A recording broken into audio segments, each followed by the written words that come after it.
Hello everyone, তো roast রান্নার video নিয়ে চলে আসলাম। ফার্স্ট টাইম ট্রাই করছি।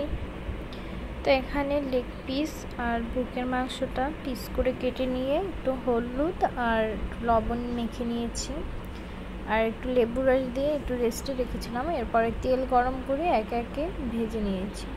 আমার ভাই এসেছে, তো ওর রোস্ট পছন্দ করে, এর জন্য রান্না করলাম। তো একে একে রোস্টগুলো ভেজে নেব হালকা লাল লাল করে। অনেকে রোস্ট খুবই কম ভাজে, তো আমি একটু হালকা একটু বেশি ডিপ করে ভেজেছি, অতটাও ভাজিনি। এরপরে ওই গরম তেলে আরও তেল দিয়ে আমি পেঁয়াজ কুচি দিয়ে দিলাম। এবার এগুলো বেরেস্তা করব। তো বেরেস্তা করে কিছু পেঁয়াজ উঠিয়ে রাখবো। হালকা যখন এরকম হয়ে গেছে, কিছু পেঁয়াজ উঠিয়ে রেখেছিলাম এর আগে, কারণ একটু ভাজা বেশি হয়ে যাবে, আর কিছু বেরেস্তা বানিয়ে রেখে দিয়েছি। এরপরে আমি মশলা দিয়ে দিলাম। এখানে পেঁয়াজ, আদা, রসুন বাটা একসাথে মিক্সিতে পেস্ট করে নিয়েছিলাম, আর ছিল ওই যে পেঁয়াজ একটু ভেজে উঠিয়ে রেখেছিলাম, ওটা একসাথে দিয়ে এবারে আমি রাঁধুনি রোস্টের মশলা ওটা গুলিয়ে নিয়েছিলাম জলে, ওটা দিলাম। আর দিলাম ফেটানো টক দই দিয়ে পরিমাণ মতো লবণ দিয়ে আমি এটা কষিয়ে নিচ্ছি। এই যে লবণ দিলাম, লবণ দিয়ে এবার কষিয়ে নেব।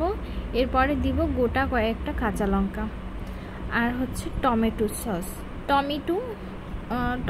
সস দিয়ে এবার ভালোভাবে এটা কষাবো। কষানোর পরে আমি পরিমাণ মতো জল দিয়ে দেব। এই যে একটু ওই যে মশলা যে বাটিটা ছিল, ওটা একটু মশলা লেগেছিল, তো আমি ধুয়ে দিয়ে দিলাম। এবার আমি জল দিয়ে দিলাম পরিমাণ মতো, যতটুকু প্রয়োজন। তো জলটা একটু হালকা ফুটে ওঠার সাথে সাথে আমি ভেজে রাখা রোস্টের পিসগুলো আমি দিয়ে দিলাম। তো এটা আগে দিলে হয় কি যে একটু সেদ্ধ হয় সুন্দর। আর এরপরে আমি চিনি দিয়ে দিলাম, যে যেমন পরিমাণে মিষ্টি পছন্দ করে, তো ওই পরিমাণে চিনি দিয়ে নেবেন। এরপর আমি ঢাকনা দিলাম, আর এখানে দিয়েছি আমি গরম মশলা বলতে এলাচ আর হচ্ছে 2 টুকরো দারচিনি একটু থেতো করে নিয়েছি, আর দিয়ে দিয়েছি দুধ। 1 গ্লাস দুধ আমি পরিমাণ মতো দিয়ে দিলাম, দিয়ে এবার ঢাকনা দিয়ে দেব।